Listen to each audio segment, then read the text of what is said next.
ಉಪಸ್ಥಿತರಾಗಿರುವ ಮುಖ್ಯ ಗುರುಗಳೇ, ಶಿಕ್ಷಕರೇ, ಪೋಷಕರೇ, ಆತ್ಮೀಯ ಗೆಳೆಯರೇ ಮತ್ತು ಗೆಳತಿಯರಿಗೆ ಶುಭೋದಯ. ಭಾರತೀಯರಾದ ನಾವೆಲ್ಲರೂ ಇವತ್ತಿನ ದಿನ 78ನೇ ಸ್ವಾತಂತ್ರ್ಯ ದಿನಾಚರಣೆಯನ್ನು ಆಚರಿಸಲು ಸೇರಿದ್ದೇವೆ.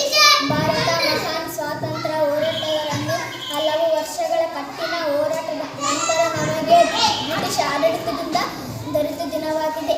ಭಾರತಕ್ಕೆ ಸ್ವಾತಂತ್ರ್ಯ ಪಡೆಯಲು ತಮ್ಮ ಪ್ರಾಣವನ್ನು ತ್ಯಾಗ ಮಾಡಿದ ಮಹಾನ್ ನಾಯಕರು ತ್ಯಾಗಗಳನ್ನು ಸ್ಮರಿಸಿಕೊಳ್ಳಲು ಆಗಸ್ಟ್ 15ರಂದು ಪ್ರತಿ ವರ್ಷ ಸ್ವಾತಂತ್ರ್ಯ ದಿನವನ್ನಾಗಿ ಆಚರಿಸುತ್ತೇವೆ. 1947 ಆಗಸ್ಟ್ 15ರಂದು ಬ್ರಿಟಿಷ್ ಆಡಳಿತ ಭಾರತಕ್ಕೆ ಸ್ವಾತಂತ್ರ್ಯ ಸಿಕ್ಕಿತು. ಈ ಅದೃಷ್ಟಕ್ಕೆ ಕಾರಣರಾದ ಎಲ್ಲ ಸ್ವಾತಂತ್ರ್ಯ ಹೋರಾಟಗಾರರನ್ನು ಈ ಶುಭ ಸಂದರ್ಭದಲ್ಲಿ ನಾವು ಅವರಿಗೆ ನೆನಪಿಸಬೇಕು. ನಾವು ಮಹಾತ್ಮ ಗಾಂಧಿ, ಮಂಗಳ ಪಾಂಡೆ, ಭಗತ್ ಸಿಂಗ್, ಸುಭಾಷ್ ಚಂದ್ರ ಬೋಸ್, ಚಂದ್ರಶೇಖರ್ ಆಜಾದ್ ಅವರ ತ್ಯಾಗವನ್ನು ನಾವು ಎಂದು ಮರೆಯಲು ಸಾಧ್ಯವಿಲ್ಲ. ಈ ದಿನ ಇಡೀ ದೇಶದ ರಾಷ್ಟ್ರೀಯ ರಜೆ ದಿನವನ್ನಾಗಿ ಆಚರಿಸಲಾಗುತ್ತದೆ ಎಂದು ಹೇಳುತ್ತಾ ನನ್ನ ಪುಟ್ಟ ಭಾಷಣ ಮುಗಿಸುತ್ತೇನೆ. ಜೈ ಹಿಂದ್, ಜೈ ಕರ್ನಾಟಕ.